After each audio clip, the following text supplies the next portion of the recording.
말씀은 전심으로라는 제목으로 말씀을 나눌 건데요.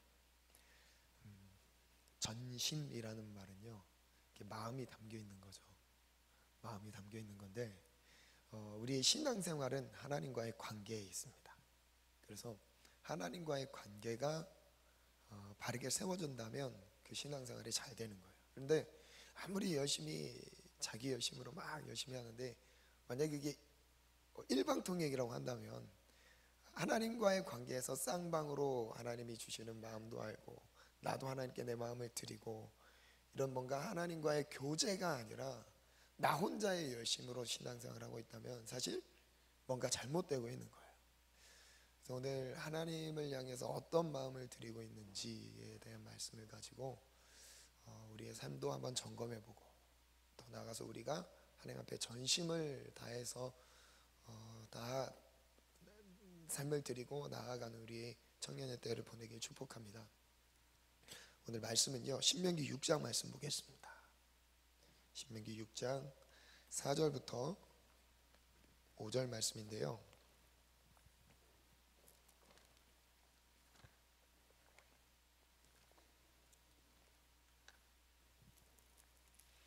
우리 다 함께 합독하겠습니다. 4절 5절 말씀 시작.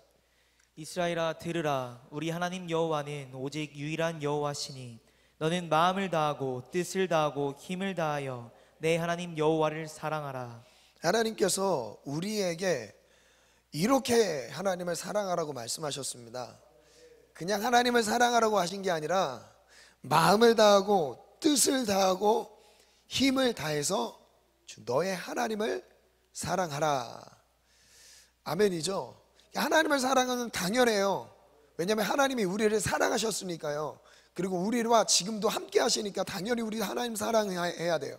그런데 하나님을 향한 사랑의 마음이 마음을 다해야 되고요, 뜻을 다해야 되고요, 힘을 다해 사랑해야 됩니다.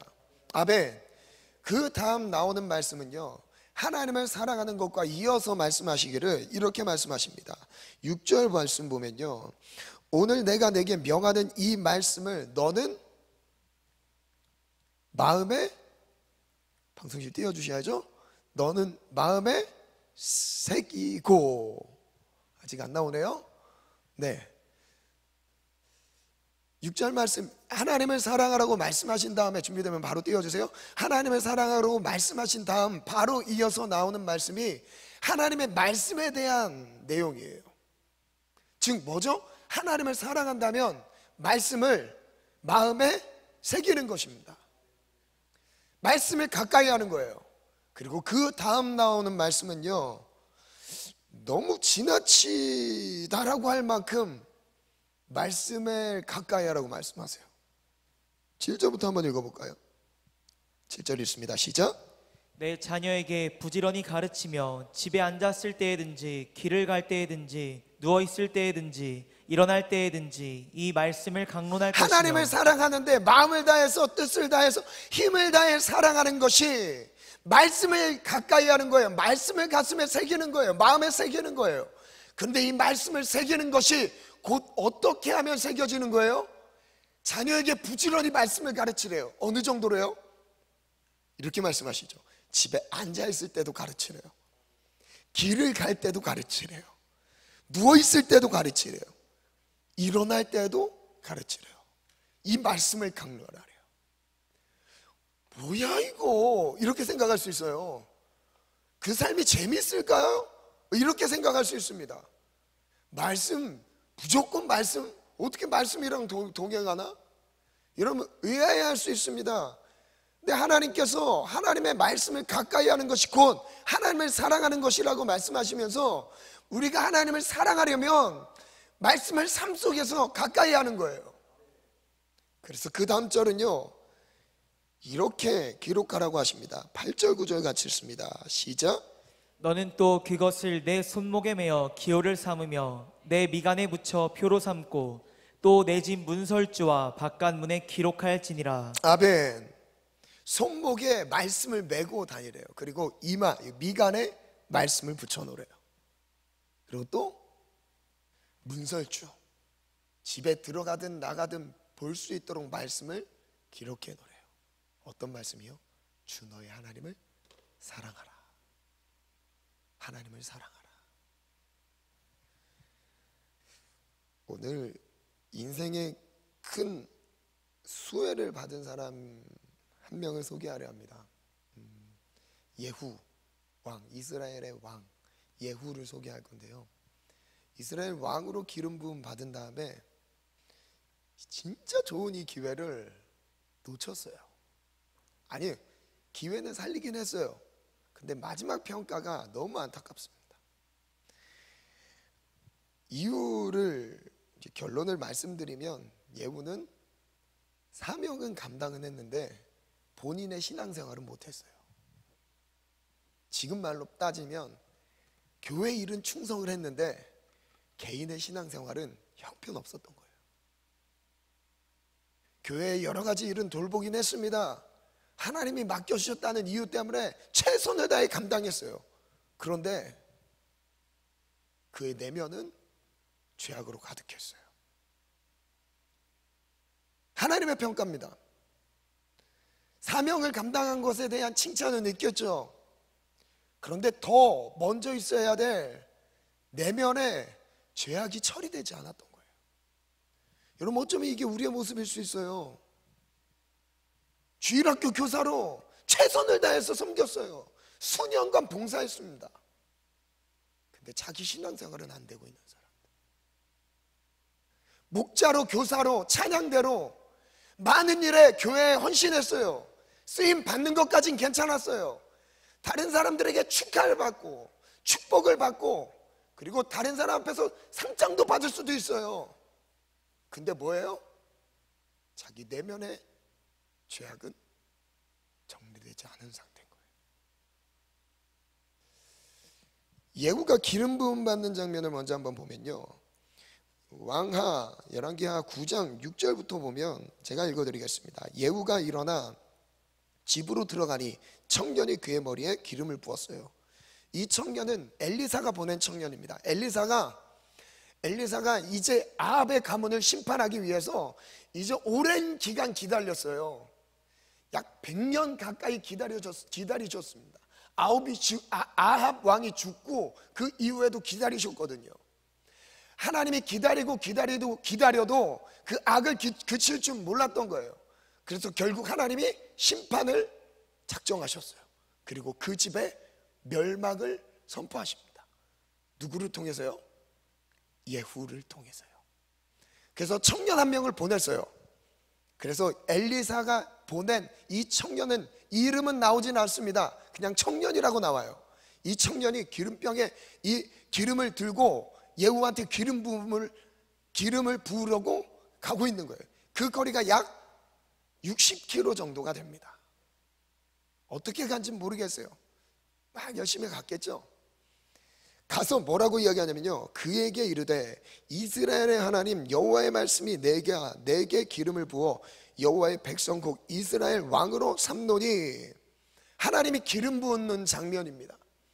그런데 그 기름을 부으시는 이유를 분명하게 이후에 설명하세요. 기름을 부을 때는요, 사명을 주실 때 기름을 붓거든요. 특별하게 하나님이 이 일을 감당하기 위해서 그 사명을 주실 때 기름을 붓습니다. 이유는 7절부터 한번 같이 읽겠습니다. 7절 8절 있습니다. 시작. 너는 내 주 아합의 집을 치라. 내가 나의 종 곧 선지자들의 피와 여호와의 종들의 피를 이세벨에게 갚아주리라. 아합의 집을 치라. 이게 기름 부음을 받았던 이유였어요. 아합이 왕으로 세워진 이유였습니다. 아직 세워지지 않았지만 이 예언이 선포되는 이유가 아합의 집, 악인의 집을 어떻게 심판하실 것인지를 말씀하셨던 거예요.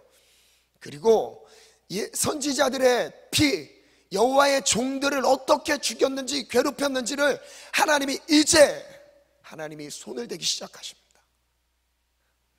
끔찍하죠. 8절 또 읽겠습니다. 시작. 아합의 온 집이 멸망하리니 이스라엘 중에 맹인자나 노인자나 아합에게 속한 모든 남자는 내가 다 멸절하되 아합의 집을 느바세 아들 여로보암의 집과 같게 하며 또 아이야의 아들 바사의 집과 같게 할지라. 이게 기름 부음 받은 예후의 사명이었습니다. 그래서 예후는 이 사명을 감당하면 됐어요. 그런데 이 사명을 받아서 실제 감당합니다. 수행했어요. 무엇대로요? 하나님의 뜻대로요.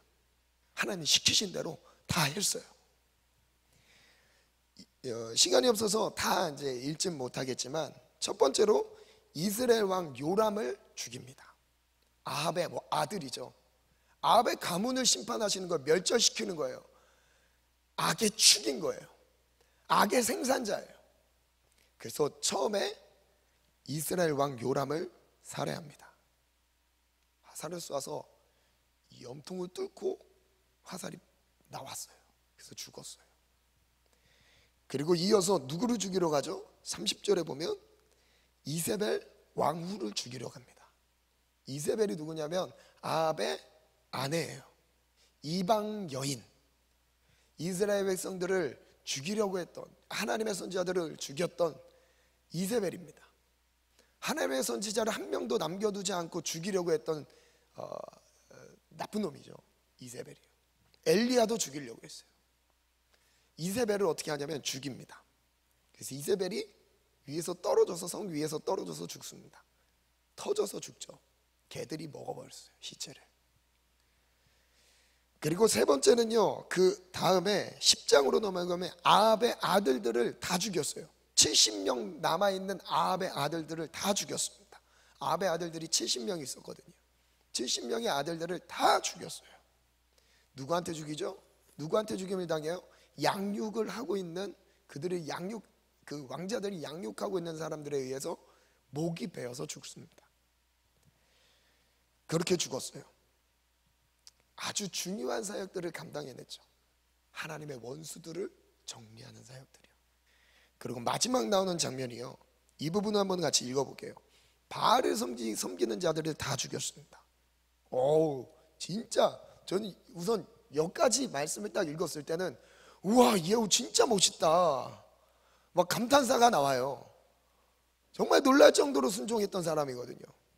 한번 말씀 볼까요? 18절부터 보면요, 바알 선지자들을 처단하는 장면들이 나옵니다. 예후가 백성을 모았습니다.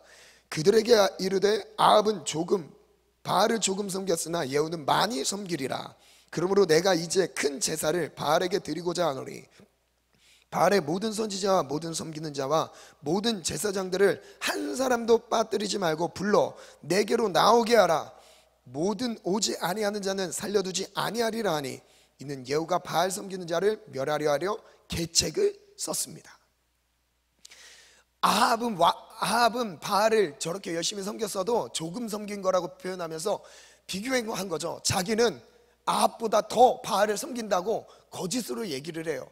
그래서 한 자리에 바알 선지자들을 다 모았습니다. 뭐 하려고요? 그들을 한 번에 죽이려고요. 그래서 그 다음 절 보면 예후가 바알을 위하는 대회를 거룩히 열라하며 드디어 공포가 되었습니다. 예후가 온 이스라엘의 사람을 두루 보냈습니다. 바알을 섬기는 모든 사람이 하나도 빠짐없이 다 이르렀어요. 무리가 바알의 신당에 들어가매 바알의 신당 이쪽부터 저쪽까지 가득했습니다. 얼마나 많았던지 바알을 섬기는 사람만이 아니라 선지자들이죠. 바알을 섬기는 선지자들 싹 다 모았어요. 가득했습니다. 그리고 예후가 예복 맡은 자에게 이르되 예복을 내다가 바알을 섬기는 모든 자에게 주라 하며 그들에게 바알 섬기는 사람들을 구별하게 그 예복을 다 입혀놨어요. 그 예복을 입고 뭐 하려고요? 그 옷 입은 사람들을 죽이려고요. 그래서 예후가 레갑의 아들 여호나답과 더불어 바알의 신당에 들어가서 바알을 섬기는 자들에게 이르되 너희는 살펴보아 바알을 섬기는 자들만 여기 있게 하고 여호와의 종 하나도 여기 너희 중에 있지 못하게 하라 하고. 왜요? 여호와의 종들은 죽이면 안 되니까요. 바알을 섬기는 자들만 죽이기 위해서 싹 모았습니다. 그리고 26절부터 한번 읽어보겠습니다. 시작. 24절입니다. 24절 시작. 무리가 번제와 다른 제사를 드리려고 들어간 때에 예후가 80명을 밖에 두며 이르되 내가 너희 손에 넘겨주는 사람을 한 사람이라도 도망하게 하는 자는 자기의 생명으로 그 사람의 생명을 대신하리라 하니라. 와, 이거는 빼도 박도 못합니다. 안 죽이면 자기가 죽는 거예요. 80명을 딱 세워놓고 바알 선지자 한 사람 도망가는 순간 놓친 그 사람이 죽을 거야. 오, 왕의 선포입니다. 얼만큼 이 바알 선지자들에 대한, 바알을 섬기는 자들에 대한 원한이 있었는지 그들을 아예 씨를 말려버리는 거예요. 아주 대단하죠. 25절 또 읽어보겠습니다. 시작. 번제 드리기를 다음에 예후가 호위병과 지휘관들에게 이르되 들어가서 한 사람도 나가지 못하게 하고 죽이라 하매 호위병과 지휘관들이 칼로 그들을 죽여 밖에 던지고 바알의 신당 있는 성으로 가서 바알의 신당에서 목상들을 가져다가 불사르고 바알의 목상을 헐며 바알의 신당을 헐어서 변소를 만들었더니 오늘까지 이르니라. 예후가 이와 같이 이스라엘 중에서 바알을 멸하였으나, 여기까지 우선 읽을게요. 얼만큼 예후가 하나님의 말씀에 순종한지를 보여주는 내용입니다. 하나님이 말씀하신 대로 하나님의 원수들을 진짜 하나님 보시기에 시원할 만큼 다 감당했어요. 그러나 예후는 하나님께서 맡기신 모든 일을 감당했습니다. 기름 부음 받은 것에는 전혀 문제는 없었습니다. 그런데요, 그 뒤에 29절에는요 이렇게 말씀하세요. 시작. 이스라엘에게 범죄하게 한 느밧의 아들 여로보암의 죄 곧 베델과 단에 있는 금송아지를 섬기는 죄에서는 떠나지 아니하였더라. 바알 숭배하는 사람들은 다 죽였는데 문제는 이스라엘 안에 있는 전통적으로 숨어있는, 숨어있는 것도 아니죠, 베델과 단, 시작과 끝 지역에 있는 지역에 있는 두 금송아지를 예후가 섬기고 있어요. 여러분 이해가 되세요? 왜 섬겼을까요? 그것까지 제거할 만큼의 힘과 영향력이 없었던 걸까요? 왕인데요. 그럼 바알 선지자들은 어떻게 죽였어요? 왜 그랬을까요? 사역은 성공했는데 신앙은 실패한 사람. 사역은 하나님의 뜻대로 감당했는데 신앙생활은 무너진 사람. 그게 바로 예후였습니다. 어느 하나 흠잡을 데가 없었습니다. 예후 사역의 결과를 보면 진짜 흠잡을 데가 없어요. 어떻게 저런 아이디어가 이렇게 생겨났을까? 정말 과감하지 않습니까? 하나님의 뜻에서 벗어난 것에 대해서 결단하고 그걸 실행에 옮기는 추진력 보면 대단하지 않습니까? 근데 문제는 자기 내면에 있는 죄는 제거하지 못했어요.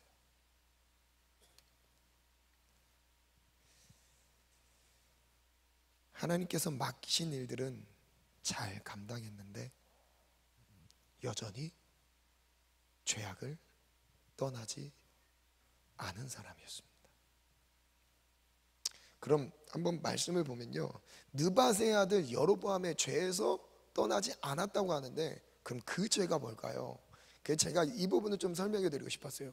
왜 예후 왕이 진짜 좋은 일들을 많이 했는데 마지막에 그 일들은 마무리가 좋지 않았는지를 이유를 찾아보면요 이해가 될 겁니다.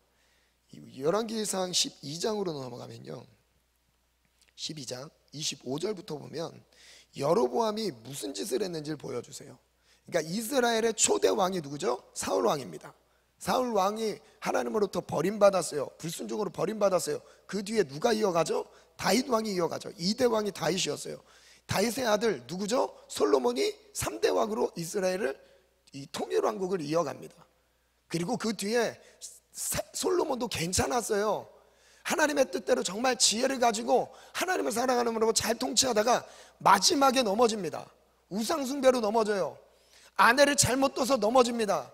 우상숭배를 하는 이방 여인을 아내로 자기 마음대로 살아가다가 넘어졌어요. 그 시작점은요 별로 문제가 되지 않았어요. 그게 문제로 여겨지지 않았기 때문에 하나님이 원하지 않는데, 하나님의 뜻에서 벗어났는데 그걸 계속 저질러 버렸어요. 무서운 건 뭐냐면 죄는요 당시에는 크게 보이지 않아요.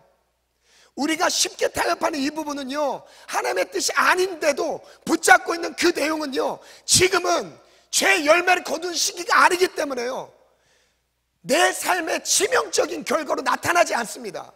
근데 문제는요 그 뿌린 그 죄악의 씨가요 1년 뒤, 2년 뒤, 3년 뒤, 5년 뒤 됐을 땐요 그 시작을 후회해요. 내가 왜 그렇게 했을까? 솔로몬이 바로 그랬어요. 하나님 앞에 귀하게 쓰임받다가 쓰임 받고 있으면서도 뭘 하고 있어요? 이방 여인을 취하고 있는 거예요. 자기가 권세가 있고 뭔가 영향력이 있으면서 뭔가 할 수 있을 때는요 어떻게 되죠? 자기 뜻대로 통치합니다. 늙어서 힘이 빠지니까요 하나님을 섬기지 않는 이방 여인들이 솔로몬을 미혹시켜서 우상숭배하게 만들잖아요. 그 죄의 대가로 어떻게 되죠? 나라를 잃어버리게 됐어요. 통일왕국이 깨졌어요.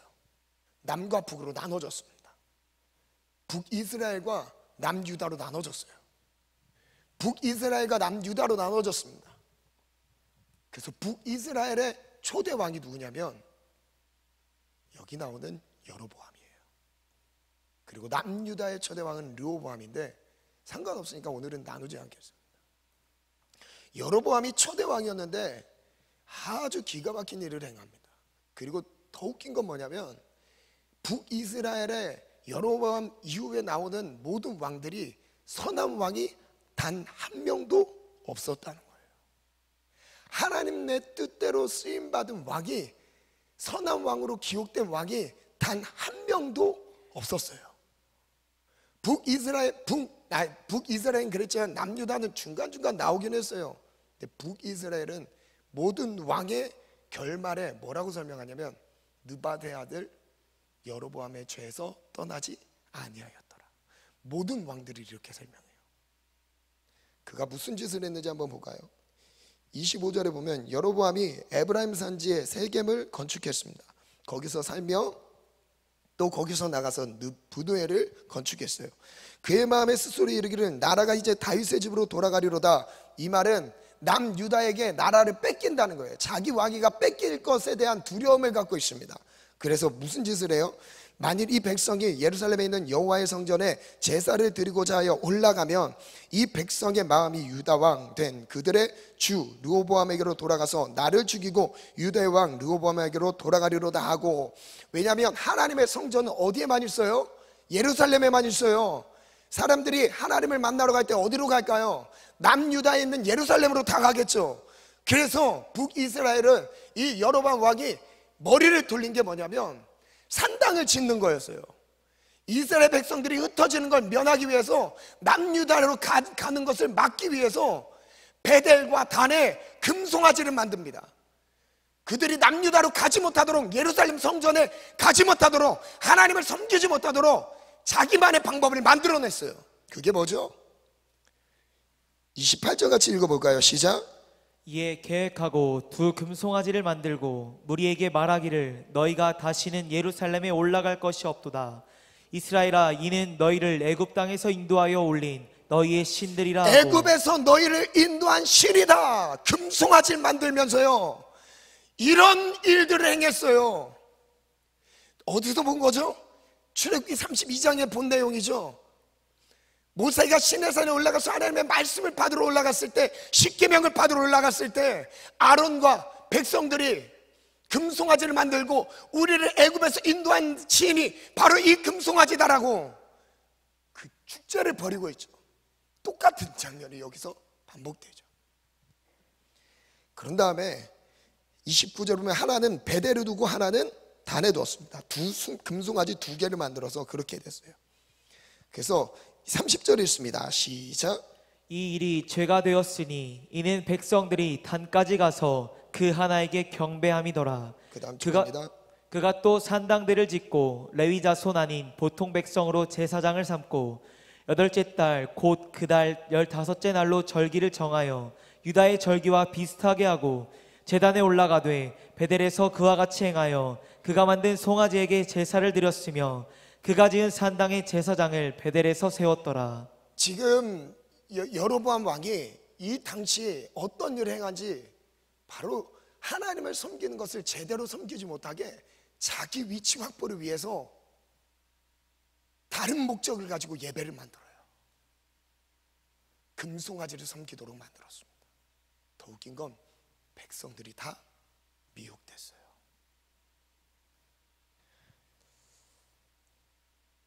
이유는 알겠죠? 왜 예후가 느밧의 아들 여로보암의 죄악을 떠나지 않았을까요? 글을 한번 띄워주시겠어요? 예후는 하나님께서 맡기신 사명은 완벽히 수행했습니다. 그러나 왜 금송아지를 섬기는 죄에서 떠나지 않았을까요? 한번 읽어보겠습니다. 시작. 북이스라엘에게 금송아지는 어떤 의미길래 지독하게도 포기하지 않았을까? 금송아지를 만든 이유는 보이지 않는 하나님을 형성화하여 민족의 결속력을 높이려 했다. 보이지 않는 하나님을 따르는 것은 여간 불편한 일이 아니었다. 즉 금송아지 우상은 보이는 하나님을 따르고 싶은 불신앙에서 나온 것이다. 예후가 금송아지를 포기하지 않고 섬겼던 이유는 하나님을 섬기는 것으로 착각했기 이게 무서운 때문이다. 거예요. 금송아지를 섬기는 게 죄라고 인식을 못했어요. 여러분 지금 여기 우리가 시대가 다르기 때문에 여기서 말씀을 보면 이해가 안 갈 수도 있어요. 금송아지 섬기는 게 왜 죄? 이게 당연히 죄지. 우상숭배지. 근데 예후는요 분별하지 못했어요. 그게 죄인지 하나님의 뜻에서 벗어난 건지 분별하지 못했던 거예요. 왜요? 조상들이 계속 섬겨왔으니까요. 그걸 주변으로 여호와의 이름으로 모였으니까요. 그걸 주변으로 여호와의 절기도 비슷하게 지켰으니까요. 내가 죄악을 버리지 않고도 내가 절기를 지키고 예배를 드렸어도 하나님 나를 버리지 않으니까 그게 죄가 아닌 줄을 스스로 속고 있어요. 영적인 판단력이 전혀 없었던 상태였어요. 그래서 노란 글씨부터 또 읽어볼까요? 시작. 하나님을 섬긴다는 미명 아래 금송아지를 만들어 자신을 섬기고 있었다. 하나님을 섬긴다는 미명 아래 금송아지를 만들어서 누구를 섬기고 있는 거예요? 자기를 섬기고 있습니다. 여러분 안에 금송아지 없으십니까? 혹시 금송아지 만들어 놓고 하나님을 섬긴다는 미명 아래 이건 필요한 거라고, 이건 괜찮은 거라고 여기고 있진 않으세요? 여러분 그게 물질이 될 수도 있습니다. 그게요 내가 다른 데 시간을 집중시키는 그 시간이 될 수도 있습니다. 이게 무서워요. 하나님을 섬긴다는 미명 아래 본인은 섬기고 있는 줄 알아요. 그런데 자신을 섬기고 있는 거예요. 이어서 또 읽어보겠습니다. 시작.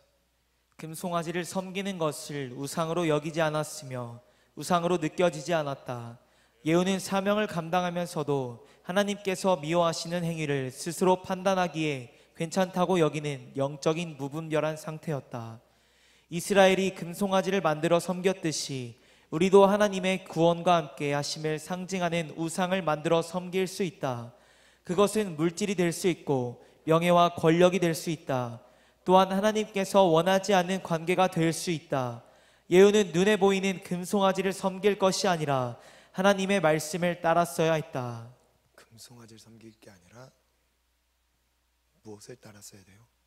하나님의 말씀을 달았어야 됐어요. 예후가 이 죄에서 떠나지 못하는 이유를 다시 한번 또 찾아보면요, 본문의 10장 31절을 보면 그 이유를 이렇게 설명하세요. 한번 읽어볼까요? 시작. 그러나 예후가 전심으로 이스라엘 하나님 여호와의 율법을 지켜 행하지 아니하며 여로보암이 이스라엘에게 범하게 한 그 죄에서 떠나지 아니하였더라. 여호와께서 원하시는 그 뜻을 분별하지 못했던 이유는요, 다른 게 아니에요. 아주 간단합니다. 여호와의 율법에서 자기의 삶이 멀어져 있었어요. 그래서 북이스라엘 당시는요, 말씀의 율법을 강조하지 않았습니다. 왜요? 율법을 강조하는 순간 본인들이 하고 있는 제사장도 레위인을 안 세워요. 자기 마음에 맞는 사람을 세웁니다. 하나님이 선택한 사람들을 세우지 않아요. 우상 숭배를 집례할 수 있는 사람을 세웁니다.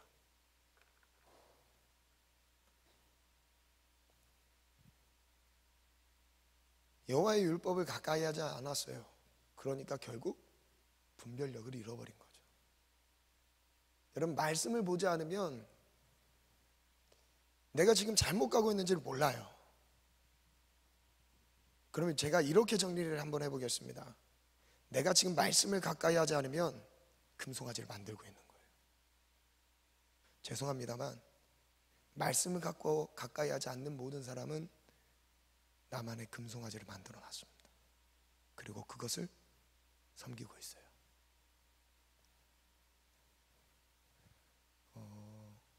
이게 불편하게 들릴 수도 있어요. 난 금송아지 안 만들었는데. 아니에요. 만들었어요.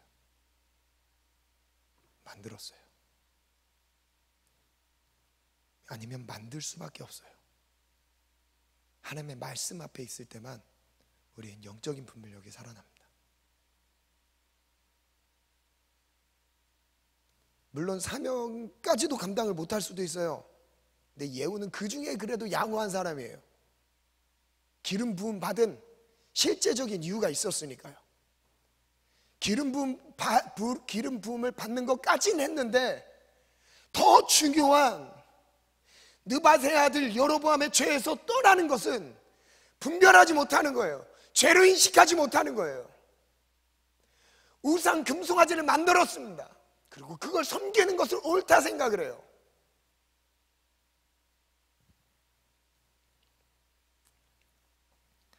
문제는 하나님의 말씀에 대한 무관심에 있습니다. 그것이 죄를 떠나지 못하게 합니다. 말씀을 가까이 하지 않는 그것이 떠나고 싶은 그 죄를 떠나지 못하게 만듭니다. 하나님의 말씀을 따르지 않는다면 하나님을 섬긴다는 미명 아래 나도 모르게 금송아지를 만들어 자기를 위해 섬길 수 있습니다. 아니, 섬기게 됩니다. 누구처럼요? 예후처럼요. 기름 부음을 받았음에도 불구하고. 요한복음 14장 21절 말씀 보면요, 한번 같이 읽어볼까요? 14장 21절 함께 읽습니다. 시작. 나의 계명을 지키는 자라야 나를 사랑하는 자니 나를 사랑하는 자는 내 아버지께 사랑을 받을 것이요 나도 그를 사랑하여 그에게 나를 나타내리라. 예수님의 계명 말씀을 지키는 자라야 예수님을 사랑하는 자예요. 그 말씀을 안 보는데 어떻게 알아요? 어렸을 때 봤던 말씀의 내용들이 늘 생각나시나요? 안 그래요. 말씀은 양식이에요. 매일 먹어야 돼요. 말씀을 먹지 않으면, 하루라도 말씀을 가까이 하지 않으면 나도 모르게 하루 만에 금송아지를 만듭니다. 23절에 보면 예수께서 말씀하십니다. 사람이 나를 사랑하면 내 말을 지키리니 내 아버지께서 그를 사랑하실 것이요 우리가 그에게 가서 거처를 그와 함께 하리라. 24절은 같이 한번 읽습니다. 시작. 나를 사랑하지 아니하는 자는 내 말을 지키지 아니하나니 너희가 듣는 말은 내 말이 아니요 나를 보내신 아버지의 말씀이니라. 예수님을 사랑하지 아니하는 자는 예수님의 말씀을 지키지 않습니다. 예수님 사랑하세요? 말씀을 가까이 하고 계세요? 예수님을 사랑하는 것, 하나님을 사랑하는 것은 감정적인 게 아니에요. 절대 아니에요. 감성이 풍부한 사람이 예수님을 사랑하는 게 아니에요. 예수님을 사랑하는 사람은요, 예수님이 하신 말씀을 지켜 행해요. 그리고 그 말씀을 벗어나지 않아요. 그리고 그 말씀대로 살아요. 요한복음 15장 10절 말씀에서는요, 마지막 구절입니다. 이렇게 말씀하십니다. 내가 아버지의 계명을 지켜 그의 사랑 안에 거하는 것 같이 너희도 내 계명을 지키면 내 사랑 안에 거하리라. 예수님이 우리를 사랑하셨어요. 어떻게 해요? 자기 자신 다 버리기까지 사랑하셨어요. 십자가의 죽음으로 우리를 사랑하셨어요. 근데 우리가 예수님께 드리는 그게 영적인 거든 육적인 거든 사랑의 행위가 어떤지를 한번 돌아봤으면 좋겠어요. 예수님 우리에게 거창한 걸 말씀하시지 않으셨어요. 어려운 할 수 없는 믿음의 행동을 요구하시면서 그 자격이 안 되면 탈락이라고 말씀하시지 않았습니다. 너무 쉬운 거예요. 글을 읽을 수 있는 사람이라면 누구나 할 수 있는 거예요. 우리가 글을 읽을 수 있는 힘이 없어서, 지력이 없어서 말씀을 못 읽는 걸까요? 아니에요. 그건 아니에요. 예수님을 사랑하지 않기 때문에 말씀을 가까이 하지 않는 것입니다. 예수님은 지금 내가 사랑하지 않으니까 말씀을 내 삶에 가까이 하지 않는 거예요. 여러분, 더 슬픈 건 뭔지 아세요? 예수님이 그걸 보시면서도 기다리고 계십니다. 너무 슬프지 않습니까? 예수님이 어떻게 기다리세요? 십자가에 못 박혀서 죽으심 가운데 나를 위해 그렇게 노력을 하셨어요. 자기 전부를 다 주셨어요. 나를 위해 죽으신 그분 앞에 여러분 말씀 하나 못 읽는 거는 이거는 말이 되지 않는 거예요. 마음이 없는 겁니다. 마음이. 예수님을 사랑한다면 예수님이 날 위해 십자가를 못 박히신 그 사실을 알고 내가 빠져나올 수 없는 그 죄에서 구원받은 것을 안다면, 여러분 안다면, 여러분 말씀 가까이 하는 이게 어려울까요? 여러분 예후의 삶이 어쩌면 내 삶이 될 수도 있는 거예요. 아니 내 삶인 거예요. 사역은 했어요. 하나님 맡기신 일은 다 했어요. 남 돕는 거요 열심히 다 했을 수도 있어요. 한 해의 사역을 마무리해가지고 있는 내게 맡겨진 사역들 충성되게 책임감 있게 감당했을 수도 있어요. 그런데 말씀 가까이 하지 않아서 없어져야 될 금송아지들을 순간순간 매일매일 만들어가면서 이것을 하나님을 섬기는 것으로 착각하면서 하나님을 예배하는 것으로 착각하면서 깨닫지 못하고 우상숭배하고 있을 수 있어요. 말씀을 가까이 하는 모든 삶은요 우상을 만들었어요. 이미 만들었어요. 만들었기 때문에 하나님을 섬길 이유가 없는 거예요. 하나님을 가까이 할 이유가 없는 거예요. 여러분 얼만큼 말씀을 가까이 하시나요? 예, 하나님께서 우리를 사랑하셔서 새로운 계명 신명기를 우리에게 주시면서 신명기의 핵심을 우리에게 가르쳐 주시죠. 오직 유일하신 여호와 하나님 그를 사랑하래요. 어떻게 해요? 이걸 기억하래요. 자손 대대로 물려줘야 된대요. 하나님을 사랑하기를 마음을 다하래요. 뜻을 다하래요. 힘을 다하래요. 신약엔 뭐라고 말씀하세요? 목숨을 다해 사랑하래요. 그럼 시작부터 우리에게 내가 너를 위해 십자가에 못 박혀 죽었으니까 너도 거기서 죽어라고 말씀하시지 않으세요. 어떻게 이끄시냐면요, 말씀으로 이끄세요. 말씀으로 가다 보니까 결국엔 어디까지 가게 되냐면요, 그가 가신 십자가의 길까지 가서 그 십자가에 매달려 죽는 것이 말씀의 뜻이라면 그와 함께 그 자리에 있는 거예요. 말씀의 이끌림을 받는 사람이 바로 이와 같은 거예요. 내 삶 속에 하나님의 말씀이 여러분의 삶 속에 얼만큼의 가치를 두고 계십니까? 하나님의 말씀이 내 삶을 움직일 만큼의 가치를 두고 계십니까? 주님 말씀하셨기 때문에, 이건 아니기 때문에 버리는 그런 결단이 있으세요? 하나님 말씀하셔서 이 부분은 순종해야 되는 결단이 일어나 힘들어도 어려워도 그의 십자가를 바라보며 그도 할 수 없는 그것을 감당하신 그 십자가의 피를 보며 그 길을 따라가야 되는 게 은혜 받은 자의 마땅한 분분 아닐까요? 말씀을 다 가려놨어요. 사단이 말씀을 보지 못할 만큼 바쁘게 만들었어요. 여러분, 말씀을 보지 못할 만큼 바쁜 삶을 산다면요, 안 사는 게 낫지 않을까요? 그만큼 바쁜 삶을 살고 있다면 다 내려놓고 말씀 먼저 붙드는 게 맞지 않을까요? 세상 일엔 바빠요. 돈 버는 일에 뭐든지 뛰어나갑니다. 근데 말씀 앞에서는요, 주저해요. 시간이 없다요.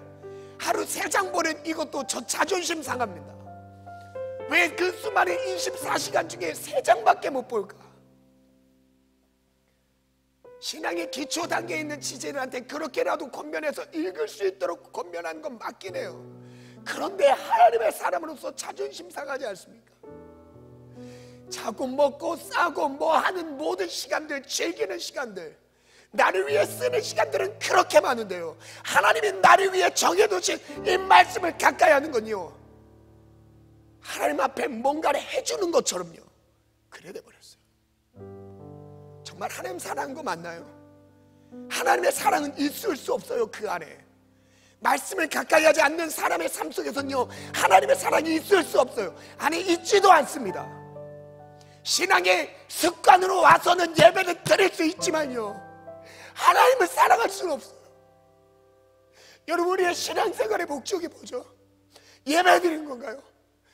헌금 나는 거예요? 그거 아니잖아요. 하나님을 사랑하는 거예요. 주님 다시 오셨을 때 다시 오신 주님을 기다리며 맞을 수 있는 마음의 준비가 되어 있는 거예요.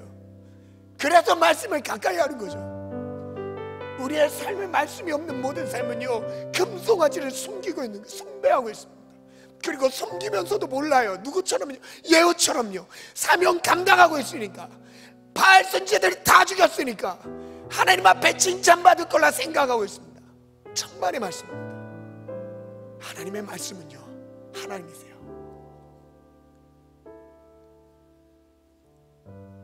예수님,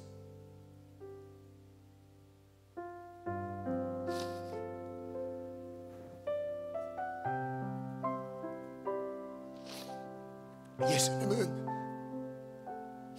우리 위해 살찌고 몸짓고 자기의 모든 피눈물을 다 쏟아내셨습니다. 그리고 십자가에서 말라 죽으셨어요.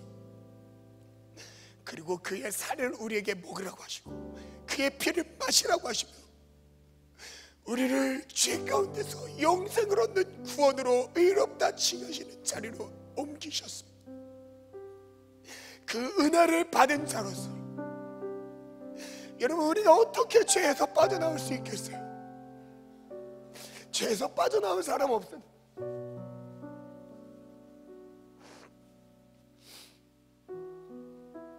마지막 글을 보면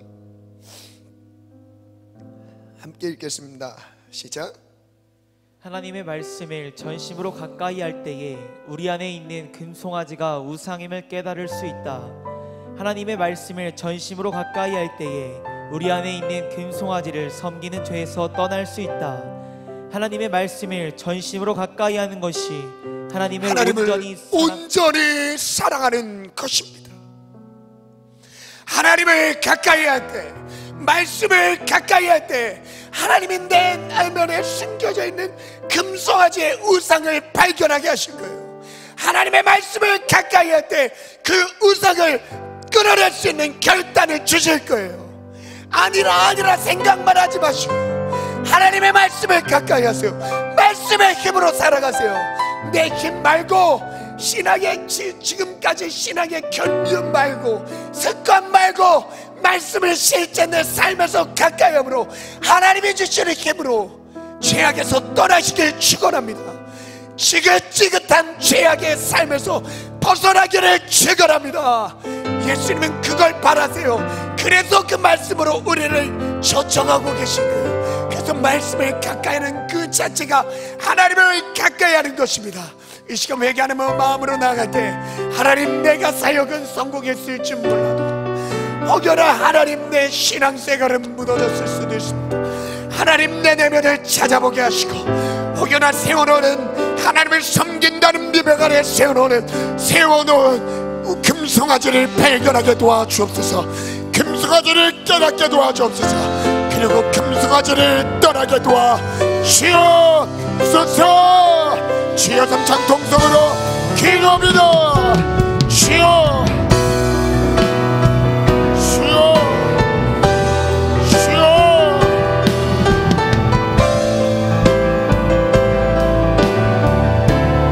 하나님을 사랑하라.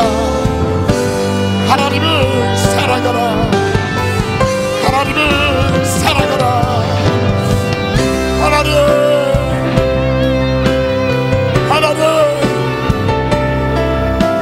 전심으로 살아가라. 사역은 승리했어도 내 영혼은 버림받을 수 있습니다. 주의 일에 쓰임은 받았어도 죄악 가운데 잊지 못할 죄악을, 그런 위기의 삶을 살 수도 있습니다. 하나님을 사랑하라. 마음을 다하여 뜻을 다하여 힘을 다하여 주 너의 하나님을 사랑하라.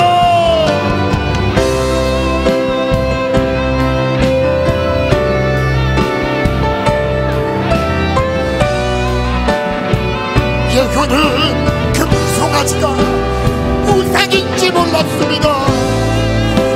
조상적부터 내려왔던 죄악이었어요. 하나님이 경멸히 여기시는 죄악이었어요. 본인은 몰라요. 본인은 깨닫지 못하고 있습니다. 주여, 회개합시다. 하나님을 사랑하지 못한 우리의 마음, 말씀을 가까이 하지 않는 우리의 죄악을 회개합니다. 주여,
결론이었어요.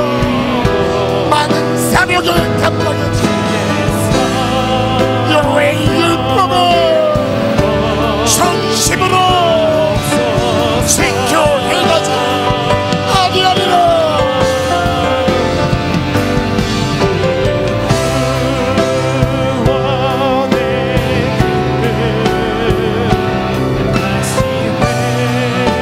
우리 내면의 금송아지를 부딪히고 금송아지를 보게 해주세요.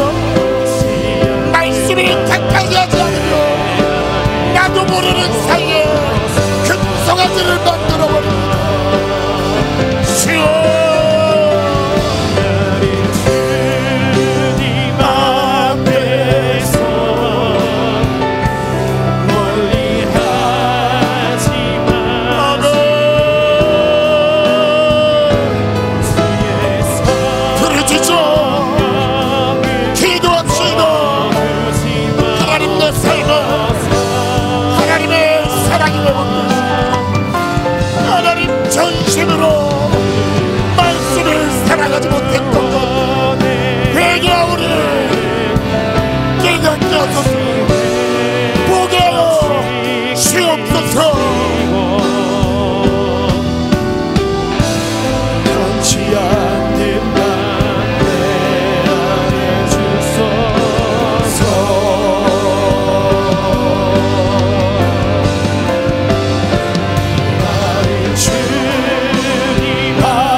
결단한 심령들이 있다면 자리에 일어남으로 하나님 앞에 한 주 동안 하나님 시작을 결단합니다. 말씀을 가까이 하겠습니다. 하나님을 사랑하겠습니다. 결단을 가진 분들 자리에 일어나서 고백하겠습니다. 하나님 우리의 결단을 붙들어 주시고 하나님의 사랑이 회복되게 도와주옵소서. 형식적인 신앙, 명목적인 신앙이 아니라 중심을 다해 전심으로 하나님을 사랑하게 도와 주옵소서. 주여 삼창 동성으로 기도합니다. 주여,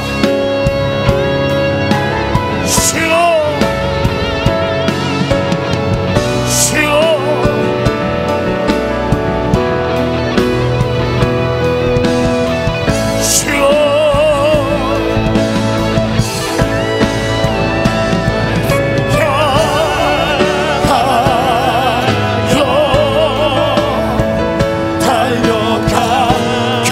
하셔야 됩니다. 악한 영들은 호락호락 우리가 말씀 앞에 쓰는 것 허용하지 않습니다. 말씀을 결단하라. 말씀을 결단하라. 아멘.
하나님의 뜻을 가질 수 있습니다.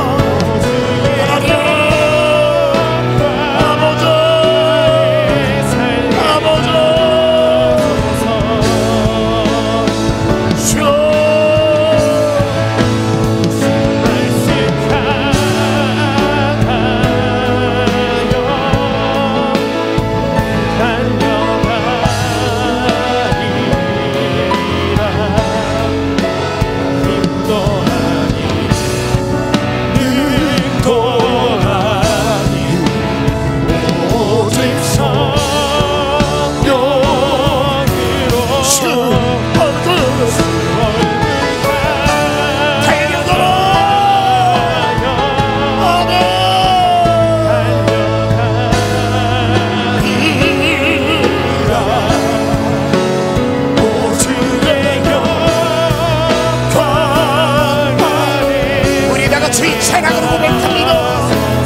한번 고백합니다. 하늘의 나를 세고 주 손길 돌보시네 땅의 충만한 주 사랑으로 내 마음을 덮으소서. 주나 하나님이 부르십니다. 주의 영광을 위하여 모든 사람 이끄소서. 주의 영광으로 주 말씀 전하여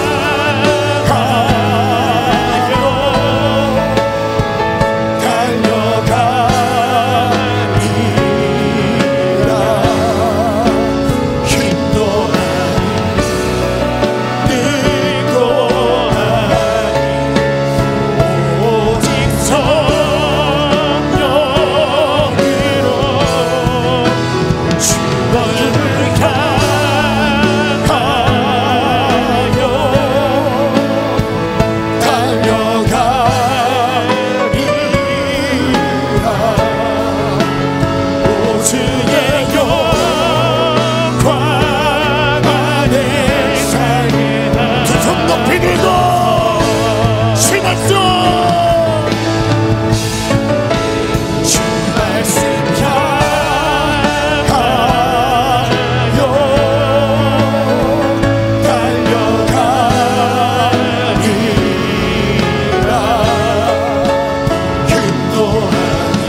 보는 눈이 열릴지어다. 금송아지를 떠날지어다. 예후가 떠나지 못했던 그 죄야, 죄인 줄 모르고 아직도 벗어나지 못했던 그 죄야. 쓰임은 받았지만 사명은 감당했지만 신앙생활은 실패한 자, 하나님 우리의 모습일까 두렵습니다. 하나님 떠나라 할 때 과감하게 떠나게 도와주옵소서. 죄악에서 돌이킬 결단이 세워질지어다. 승리할지어다. 생각과 마음을 붙잡고 있었던 이 더러운 어둠의 권세들, 분별하는 모든 감각마저도 상실하게 만든 하나님, 이 모든 원수들의 장난에 하나님 넘어가지 않게 하시고 승리를 주옵소서. 하나님 제대로 쓰임받게 하시고 제대로 주님 섬기게 하시되 예수만 따르게 도와주옵소서. 사랑하게 도와주옵소서. 말씀을 보지 않으며 말씀을 가까이 하지 않으며 금송아지 만들 수밖에 없습니다. 말씀을 가까이 하겠습니다. 결단이 무너지지 않도록 말씀 안에 깨어나게 도와주옵소서. 예수님의 이름으로 명하노니 승리할지어다. 한 주의 말씀 생활을 결단한 바 붙잡아 주옵소서. 승리할지어다. 말씀을 살아갈지어다. 감사합니다. 찬양합니다. 너무 연약하고 초라하고 부족하여 주님 앞에 쓸 수 없는 이 죄인 하나님 불쌍히 여겨주시고 예수의 피로 덮어주시되 저를 비롯한 우리 모든 청년들 성도님들의 삶을 예수의 피로 덮어 주옵소서. 죄책감에 무너지지 않게 하시고 더 말씀에 가까이 하게 도와주세요. 그 힘으로 말씀을 가까이 하게 도와주세요. 하나님, 정신과 마음의 분별력을 살려주세요. 사랑합니다. 주님 정말 사랑합니다. 주님 정말 사랑합니다. 주님 정말 사랑합니다. 주님만을 위해 살겠습니다. 감사합니다. 예수님의 이름으로 기도합니다. 아멘.